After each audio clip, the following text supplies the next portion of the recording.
Hey guys, welcome back to another episode. In today's video, we're going to be talking about automation and how we automate things with a relay. Y'all may be very familiar with the relay, but what relays are used for is they are used to turn on and turn off different things, maybe at different times, so that we can automate a process or a machine or whatever that may be. So typically, relays are very good for switching on and off maybe like a motor contactor, like 110, 220, 480 volt motor, maybe using, 24 volts. For example, relays are used to turn on a pump that is 120 volts by using 24 volts, which is kind of our lower voltage, our control type wire. So in this video, we're going to be talking about how we do that. So going to have a very basic setup. We're going to be kind of talking about how to wire them, and for this one you can see we can turn it on and off with just a simple push button. We're going to talk about how we wire that up, and then we're going to talk about how we can monitor relay statuses, whether it's open or closed, inside of our PLC or something else. But yeah, please stick around and enjoy the video. Alright, to get started here, as you can see, we have our relay here, and if we look at the faceplate of our relay, sometimes these will be on the side depending on the brand. In our particular case, with this Allen Bradley Ice Cube relay, we could see everything on the top. So going from left to right, anytime that you see a little square with the slash through it, like I said, please read your model's documentation, but typically this is going to represent your coil. As you can see here, also on the terminals, 13 and 14, but also right here you can actually see the word coil here. So A1 and A2 or 13, 14, these guys will actually be your coil. So anytime that you apply 24 volts, or if it's a 110 volt coil, in our case, with what we're using here over here, it's a 24. In this case, it's actually a 110 volt coil.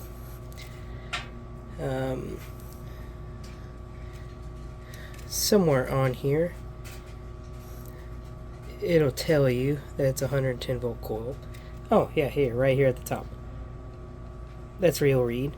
And you'll see here we have this orange thing. So this is actually a push to test your relay, and as you can see, anytime that we test it, or anytime that coil is energized, it'll change the states of all of our contacts on this relay.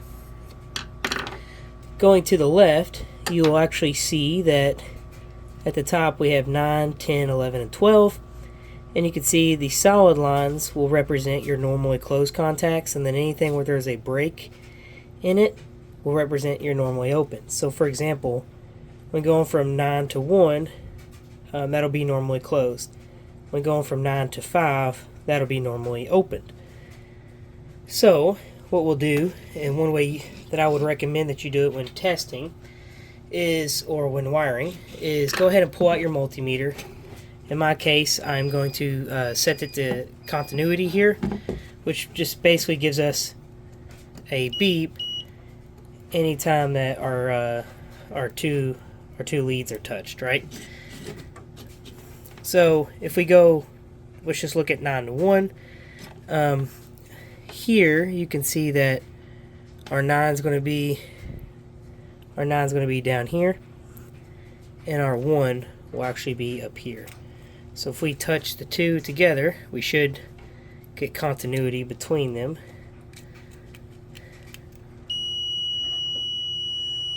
Right? And if I do the push to test, it'll actually stop it. So let me do this again. It's kind of hard with only one hand. And then I do a push to test. You see it turns off. So when it comes to wiring these things, you want to keep that kind of stuff in mind. So sliding this out of the way, you can see here we have our test rig, so I'm going to slide you over just a little bit. In this case, we have our 24 volt power supply coming in at the top here. And coming out of these terminal blocks, we have a switch, or a push button I should say, that goes to just our coils. So with this green light right now, we know that this relay is energized, and whenever I push the button, you'll see that it de-energizes no matter how fast I turn it on and off. You can also see over here on my power meter,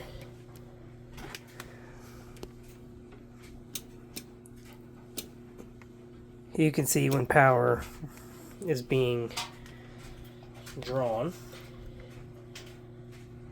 So, how did we wire this? So basically, coming out of our 24 volts, and like I said, keep the wire colors, just, it doesn't really matter in this case, but this is my 24 volt circuit here, going actually through the contact of the push button, which goes into A2. Now, it's important to understand that it really doesn't matter whether or not I take the 24 volts into A1 or an A2. Just make sure that it's consistent. So if I take my 24 volts positive into my A2, then I need to make sure that my negative comes out of A1 or goes into A1. So as you can see, I just put my push button on the positive circuit to kind of break that circuit, and my negative is just going from the negative power from the power supply straight into the second coil. So anytime this is made or unmade, it'll energize the relay's coil. This is if you don't know yet, this is obviously a normally closed push button. In the case that I was using a normally open push button here, I would actually have to push the button to get this light to turn green, aka get my relay coil to energize. So now what we're going to do is we're going to go ahead and add some wiring to this, because I want to monitor when this relay is on and when it's off by using one of the normally open or normally closed contacts, and to actually light up this LED. And I can do that because I have another set of contacts on the back of this push button, and also I have my normally closed and normally open contacts on the relay. So I'm going to get that wired up and be right back. Alright, we are back. So what we have done is we've added some wires. As you can see, there's more wires here. And now, it's maybe kind of hard to tell with the light going, but now we have this red light on the push button. You can see it turn on and off. That now acts as a normally open contact that we can monitor. So obviously I can go and you can see I got 24 volts. That is there. If you look on the meter over here, we have 24 volts. So we are getting the power. I know the light you can't see very well. So we'll go through and we'll talk about what I've done, and then I'll actually draw it out on a piece of paper here so that we fully understand this concept. Because once you understand this concept, you can do anything that you pretty much can imagine with these normally open and normally closed contacts.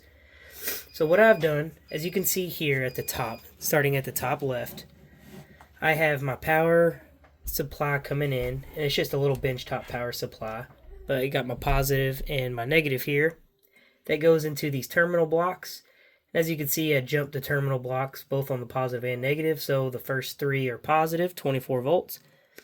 And the second three, or 4, 5, and 6, are all just our 0 volt, or our common in this case. So, starting out, we've already talked about our coils, so A1 and A2, and our 24 volt going into the coils that is monitored or energized by this push button, which is actually a normally closed push button.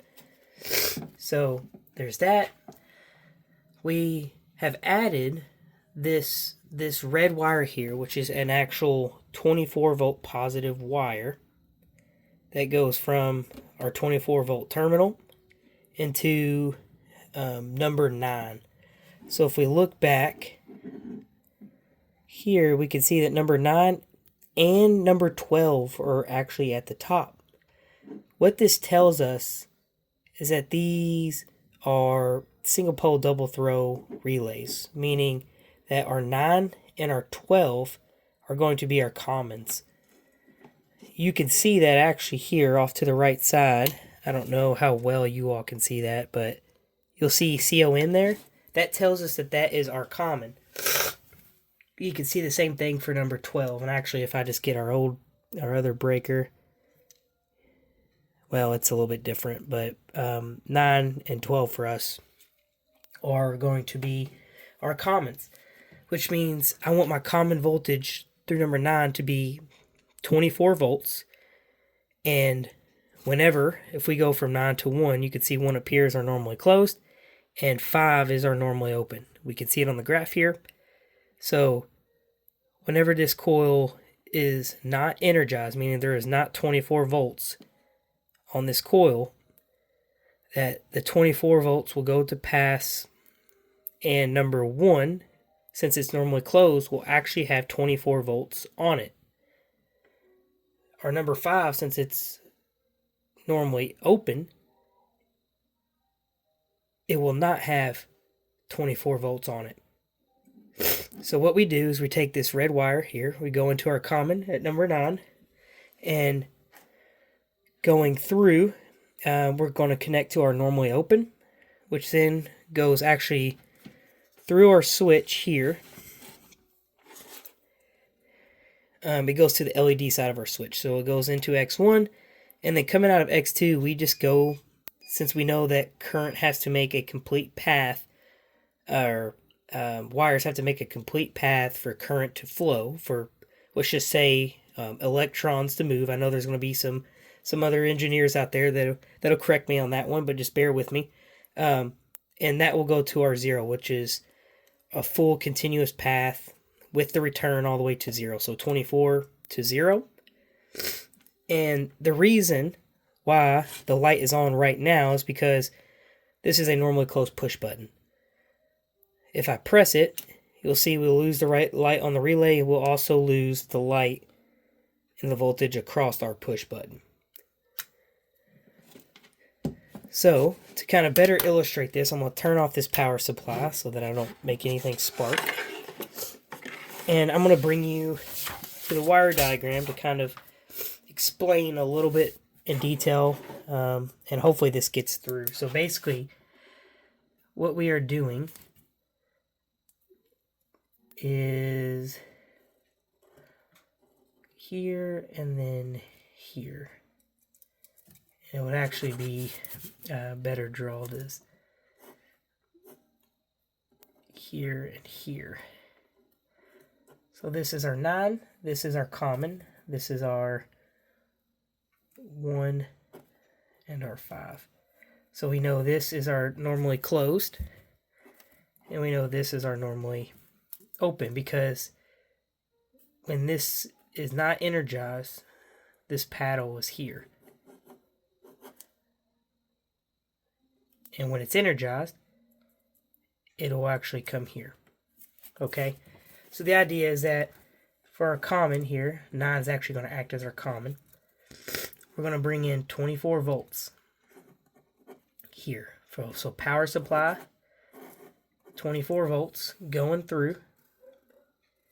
Here on our normally closed, if we take this to 0 volts, we will actually have continuity.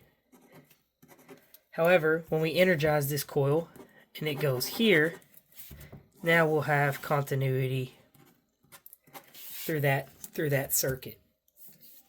So when we go to bring this into a PLC, we will do exactly that.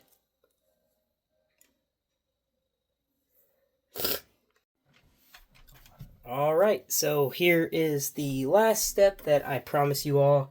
We're going to be talking about, well, how do we monitor relays on PLCs or maybe controllers to know the status of a relay? So as you can see, I've changed some of my wiring here. Of course, none of this is color coded. It's not going to be really up to any kind of standard. This is more so just showing you. So going back to where we were, obviously we were able to get this little light to turn on. As you can see, it turns on and off. The relay is just always energized because we're using a normally closed switch. The next things that we have to do is that when we bring in our PLC, so I got 110 volts coming in on the bottom, and this is just a regular Micrologix 1100. There might be some slight variation depending on what you're using, but as you can see, coming out of this PLC is our 24 volts positive and negative. That's going to go to our terminal block now instead of the standalone power supply. Now, you can wire this many ways. Just know that our 24 volts positive and negative is coming from our PLC into the terminal. You also see on the back of this PLC we got a little orange wire. What this does is this ties our 24 volt negative to our common for these inputs and outputs. So you want to make sure that you have your common established between all these inputs. As far as the rest of this wiring goes, there's not much else that we changed besides adding a new wire here. Hopefully you can see this. Adding a wire here to our normally open. The same wire that we added to this switch here. So what's going to happen is our 24 volts comes in. It goes through our switch. Our switch is normally closed, so it's going to continue to go through. Current's going to flow to our coil. When this coil is energized, as you can see it's energized now, it will take our contacts where it'll go through our LED here, which we can see. This normally open contact will also go straight into one of our inputs. So it's going straight into input 0 here off on the left of the screen. And as you can see, we're actually able to view input 0 here on the PLC itself, where you can see it turn on and off. So if there was ever a break in this system or the button was pressed, you would be able to see that the status of the relay is now off. Now it's on. So this is how we can use normally open, normally closed contacts, and how we can use a IceCube relay to automate things. I really hope you all enjoyed the video. Alright guys, I hope you enjoyed the video. I hope you learned a little bit more about IceCube relays. Please let me know in the comment section below if you want to know how to wire anything differently. We could do so many different wiring configurations using one of these relays. I just kind of wanted to give you a background of how they're typically wired and how you would, monitor the status of a relay or another device and bring it into a PLC. We'll have future videos on how we can take that input and turn on a different output using the PLC logic, the program inside the PLC. But please stay tuned for that video. Like I said, please rate, comment, subscribe. Put any comments down in the comment section that you want to see, and I will see you all next time. Thank you.